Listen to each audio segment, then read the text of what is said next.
Board. I'm about to call the meeting into order. Before I do so, I need to state as a matter of record that this meeting is not being held in person, but virtually, because an in-person meeting is not practical and prudent because of the statewide COVID-19 environmental emergency. This meeting is being recorded.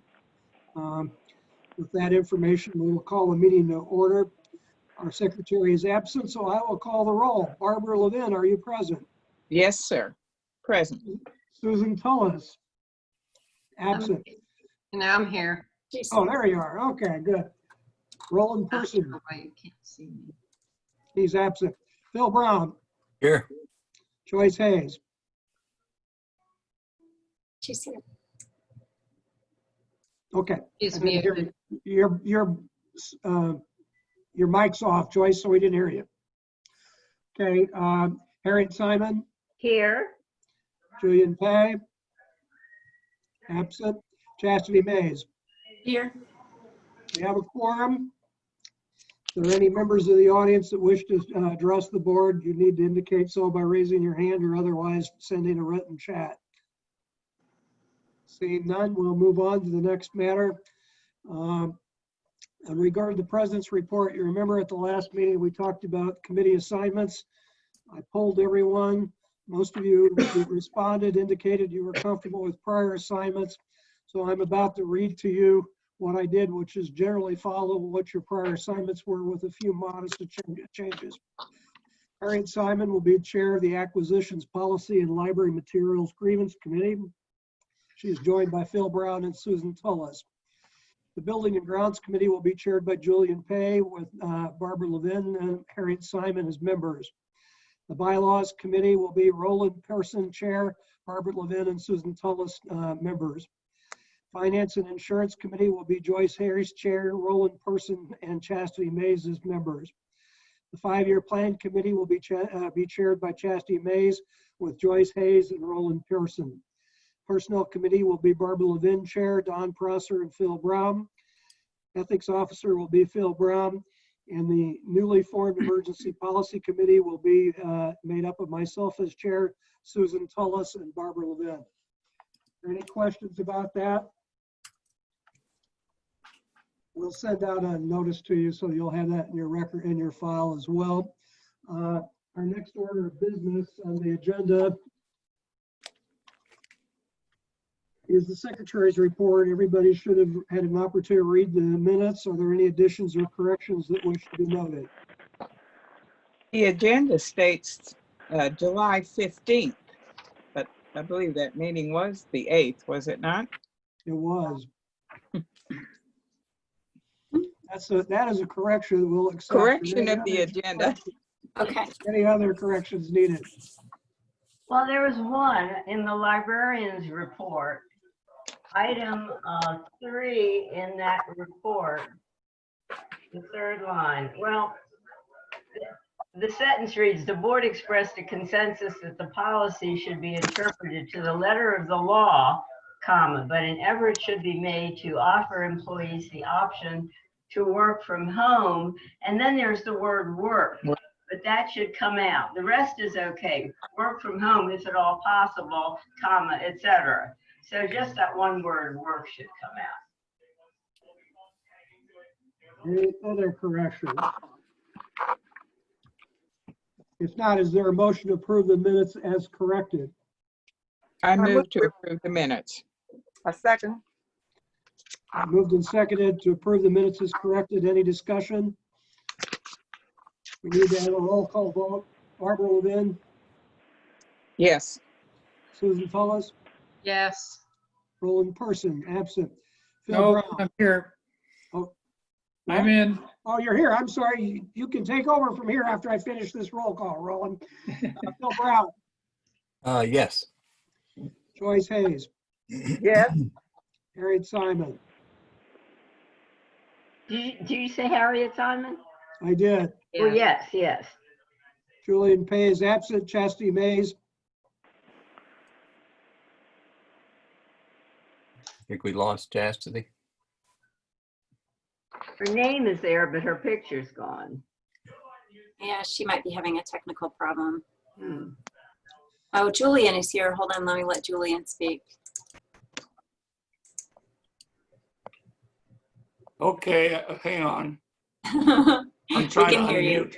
Can you We hear can me hear now? you. Yeah, we can hear you, Okay. We Julian. can hear you, Julian. We're in the process of voting by roll call vote to approve the minutes as corrected, and everybody's voted yes but you so far. Yes, I too vote yes. Still don't have Chastity, so we'll just show her as not voting. That will be passed, and future roll call votes will be read by Roland now that he's present. Now, that brings us to this, any correspondence or communications? No, None? none. Okay, that moves us on to financial report. You've, today, Gwen provided us certain bills available by electronically today. Is there any questions about any of those bills?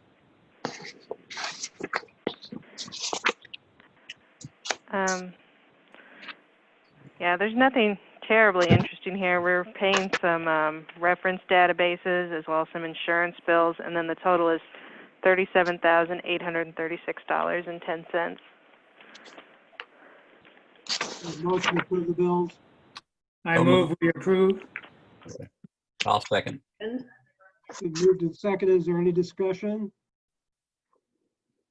If not, we need a roll call vote read by Roland. Barbara, Yes. Susan, Yes. me, yes. Julian, Yes, Bill, Yes, Joyce, Yes. Chastity, Don, Yes, Harriet. Yes. motion carries. Second item on the financial is acceptance financial report of July 2020. Any questions about that report? I also wanted to bring to your attention, we have received our E-rate of $8,800 so far, and we've also received 2 replacement tax portions totaling about $13,600. So we have received a small amount of revenue so far. Is there a motion to accept the financial report? So so moved. moved. Moved by Barbara, seconded by Julian. Any discussion? All those, excuse me, we'll have a roll call vote. Barbara, Yes. Susan, Yes. Roland, yes. Julian, Yes, Phil, yes, Joyce, Yes. Chastity, Don, Yes, Harriet. Yes. Chastity, I'm back. are you She's voting back. yes? Yes, I vote yes. the I motion is lost you approved. guys. The motion is approved. That brings us to our librarians report, Diana. Okay. Actually, Yeah, go ahead. I'm Go on. sorry. Diana, you told me to add this in. Yes. We have been having decreased foot traffic as well as a nationwide change shortage some of you might have read about. And Diana wanted me to include a motion, or to have you guys vote on adding to the amount of petty cash we keep in the back. We usually keep $100 in small change, and I wanted to increase that to $200 or $300 because we've been running out of change, just to less people coming in and yet still using $20 bills, etc. And she said you needed to vote on that. Or at least it doesn't necessarily have to be a vote since it's not on the agenda specifically, but it could just be like an agreement by consensus, just permission to do that. It was several years ago when the board actually set a goal for a limited amount of cash on hand, just for safety purposes, but it has been difficult to make change for people. Like even under normal circumstances, it's sometimes a little bit difficult to make change for people because we deal in like, you know, $1 and $2 fines and charges and stuff, and people often hand for 20. We don't accept 50s and 100s unless they're actually paying a large amount of money. But we need change for like the copy machine and stuff like that, and people don't have change on them because they're not getting change from other businesses and stuff. Like Kroger won't give them change for, they have to put it on their Kroger card.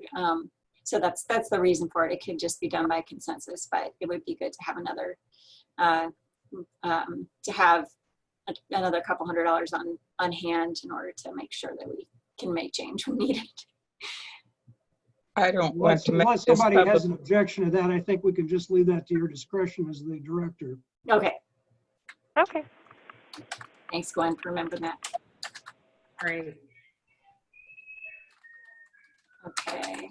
One second.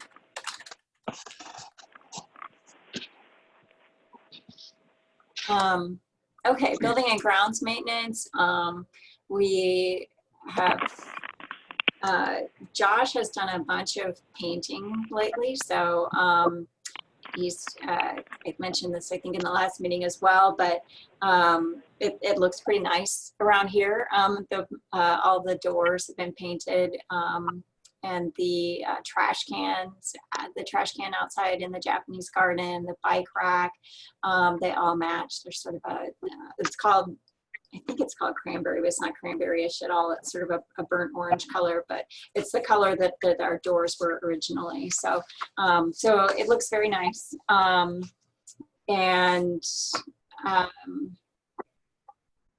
Let's see, I think that is about it at the moment for building and grounds. As far as the COVID-19 planning, excuse me one moment.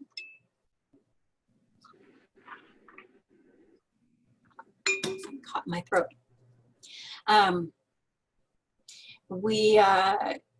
I sent out the survey to you guys that I had sent to libraries to outline really specific situations that we could maybe make decisions about proactively.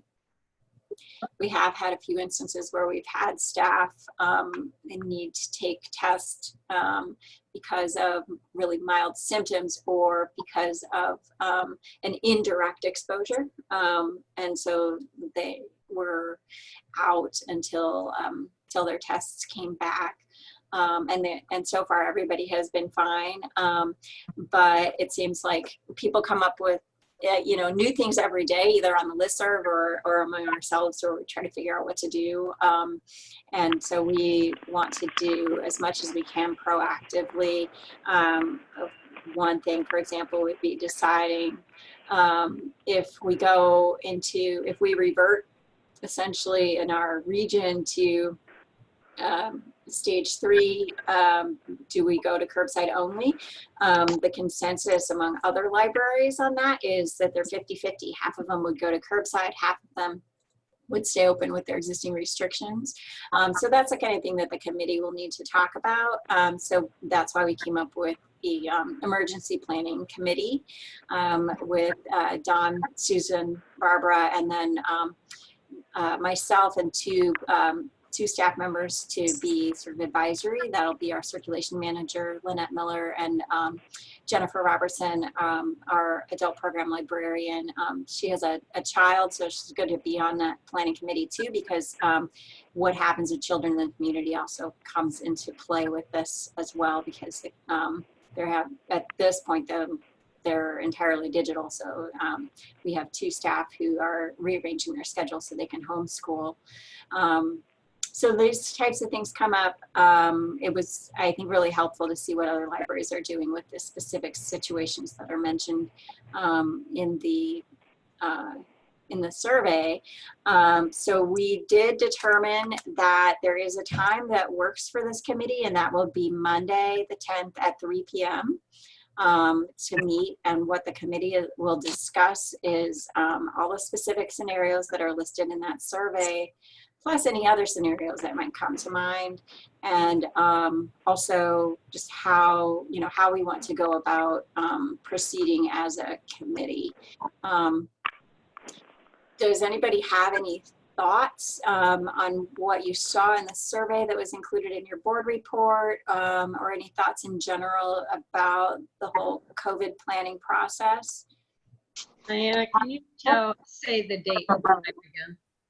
It'll be Monday, the 10th, this coming Monday at 3 p.m. And it'll be by Zoom. The 17th. Oh, I'm sorry. The 17th. You're right, this coming Monday. What time? at 3 p.m. Okay, sorry. Sorry about that. No, thank you for correcting the date for me. So we'll get that meeting set up. But any thoughts on? Well, I wanted to say I thought it was a good project, and it was amazing the span of responses. I mean, first of all, the size of the libraries. In one case, she was the only employee there, and then, you know, doing nothing, or we'll think about it when it comes and all this. But I was struck by one thing. There was one answer, and I've forgotten what phase it was, but they had a matrix based on the rolling positivity rate to determine what services are off and on. And the most restrictive is anything over 5%. And right now, as you know, Jackson County and this area is so high. I don't know that we've hit 5 fours, but I never thought about keying it to the rolling positivity rate. That was a new thought. Jackson County is 35% increase over the past 2 weeks. Mm-hmm. My wife is working as a contact tracer for the county health. She is. And, so I get a lot of the numbers, and it's pretty scary. Yeah, that is scary. Yeah, it is. There's a good website for it. And I think the positivity rate, it's an interesting measure because that also kind of depends on how robust they're being with the testing. So if they're really, like, if they only agree, I mean, correct me if I'm misinterpreting this, but the positivity rate would be affected by, say they're running low on tests and they refuse to test anyone who doesn't have either direct exposure or symptoms, then that would affect the positivity rate, because you would see more positive results on the test, because you would be eliminating all of those people who are just taking it because of curiosity or because whatever their other, you know, maybe an indirect exposure, you know, I wasn't directly exposed to someone, but someone in my household's not feeling well, things like that. I know just from like watching people discuss this on the internet that it sounds like that it depends somewhat on the staff member you get and which of the locations you call. SIH at the Marion office, it sounds like is a little bit more discouraging of people who want to take it because of, you know, someone in my household has had a headache for a few days, but I don't, or, you know, some of those other reasons that people are wanting to take it besides I myself have severe symptoms, or, so I think that might have to do with the number of tests maybe that they have. I can really only speculate about that, but I know that people who've gone to the testing centers like at SIU and over here by Regions Bank have that they've just tested people who said, I'm just curious, or so I think that would affect that testing rate. So I found that a little bit odd as far as an absolute measure for the library. I think that testing rate right now in Jackson County is getting close to 8%, which is the warning level. It's pretty high, but I'm not sure if that's really quite the measure. I mean, we could also have just taken action when they put us on our county on warning.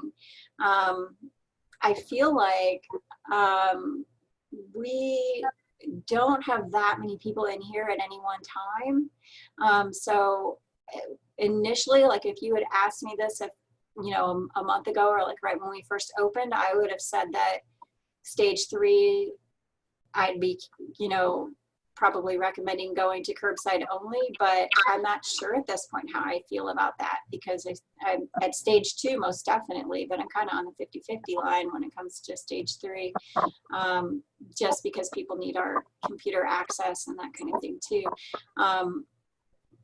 So I don't know. That's why I think it's good to have multiple people weigh in on this The library is currently open, is it not? We are currently open, yeah. And we're at stage 4. I mean, the state is and the region is, but we were put on warning. So it's possible that the state could go on to into lockdown. And so if the state were to go into lockdown, or the region, like if Jackson County, we're in a region 5, I believe.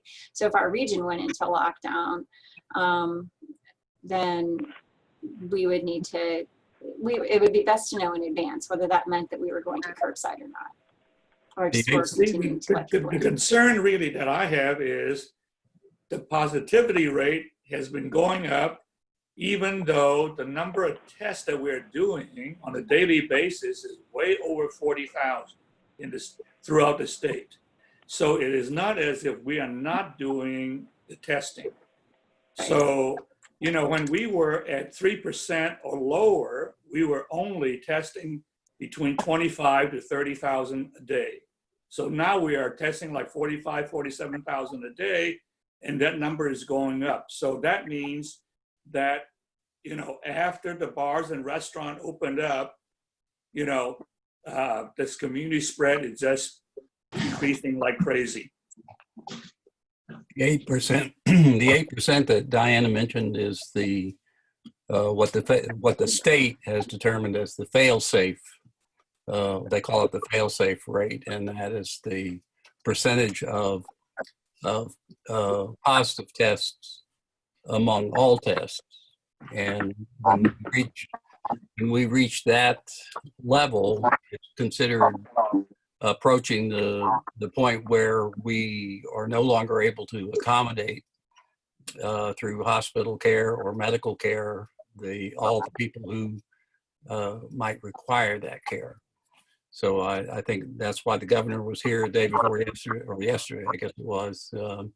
He was not happy with Region 5, and so that's, you know, whether we're going to revert to level 3, I don't know. That's very real possibility, and if we do, I think the library should not behave as if we're not. You know, everything is okay. So I would favor going back to, you know, pick up. Well, if it goes back to phase 3, it'll be dependent upon what the new restrictions are, but the previous restrictions did not allow for in-service at that point. So we'll just have to see whether, first of all, the committee will meet. I think this is all good guidance to the committee, and I think we're all sensitive to the fact that this is a public benefit to the community as a whole, and people are dependent upon our service. At the same time, we don't want to be confused with disease. Well, that's important. Are there any other comments you want to address before we move on to other matters with regard to the librarian's report? Okay, Diana, it's back to you then. Okay, let me see if I have anything else.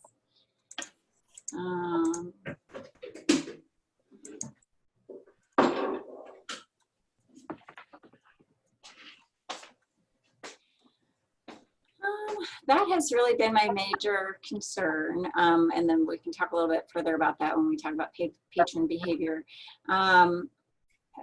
We have done, just to make a note of it, I think we've done some really interesting things with programs in the face of all of this.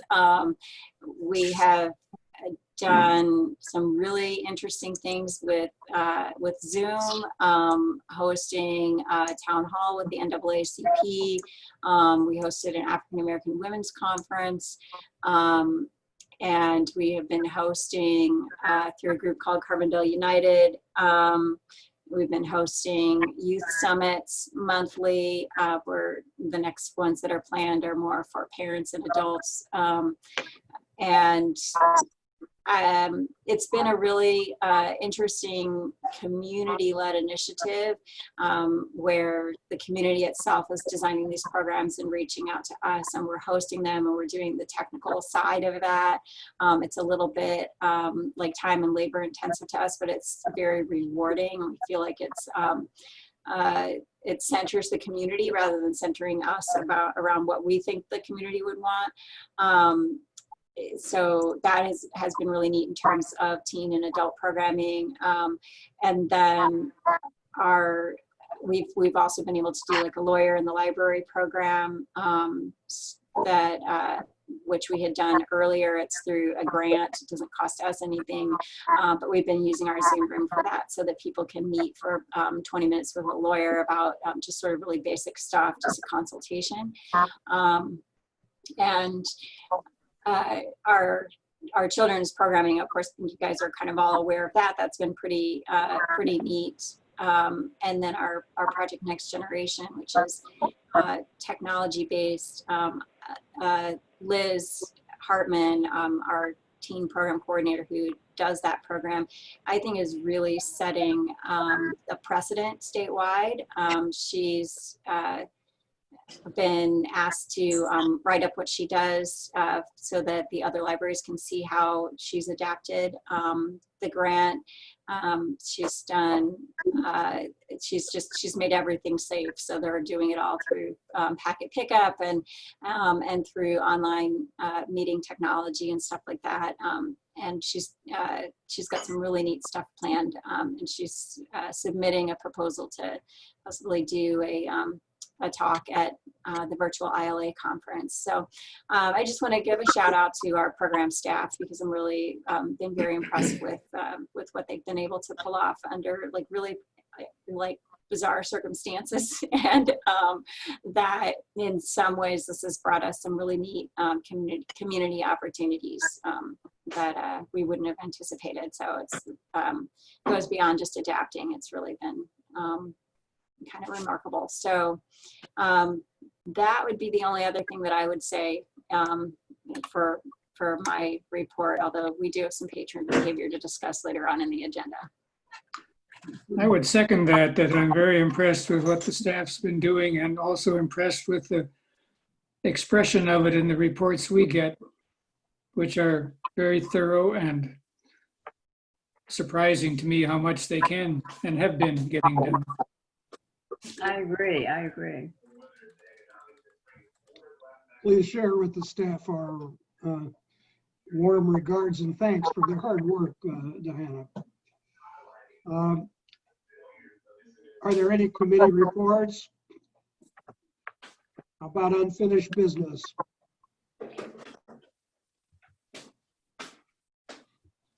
Any new business? That would bring us to patron behavior. Okay. Well, so far we have had 3 instances of having to ban people from the library due to maskless behavior. So we spend a lot of time telling people to pick the mask up over their nose and that kind of stuff. But we've had 3 people who, in 2 instances where they just had to be told over and over and over again, and just were not cooperative and were warned multiple times. And in both of those instances, those patrons are somewhat regular patrons. They were each banned for 1 month. And one of those bans is already lapsed, so the patron has been back with a mask on. The other one is still waiting, for that ban to be lifted. I think in each of those instances, our staff did absolutely everything that they could. And then we also had another patron who we had never met before, we'd never seen before, who came in just fairly belligerent about it, about not wearing a mask, and had to be chased around the library, literally, and tried to negotiate with her, gave her some paperwork that we have that explains that, yes, we do have a right to tell you that you must wear a mask. And just refused to do so. We do have masks at the desk for people to have.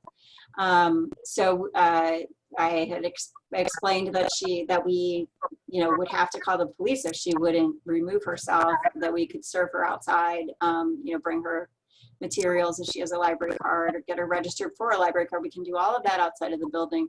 But she just was more interested, I think, in just putting on a show. So she said, yeah, please go ahead, call the police. So I did. And so we banned her from the library. And didn't set a date or anything. She didn't give us, I think, a real legitimate actual name. And like I said, we had never seen her before.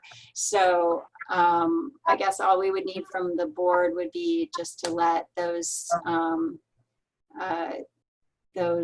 bans stand as written. One would be until and unless further action from the board, say if that person were to reach back out, you know, or try to negotiate, you know, say they were having a bad day that day or whatever, we could reconsider. And then the other two are both out for just the 1 month. So that's it. It's actually been a little less, knock on wood, problematic than I anticipated. Is there any action you want to take as a board on this?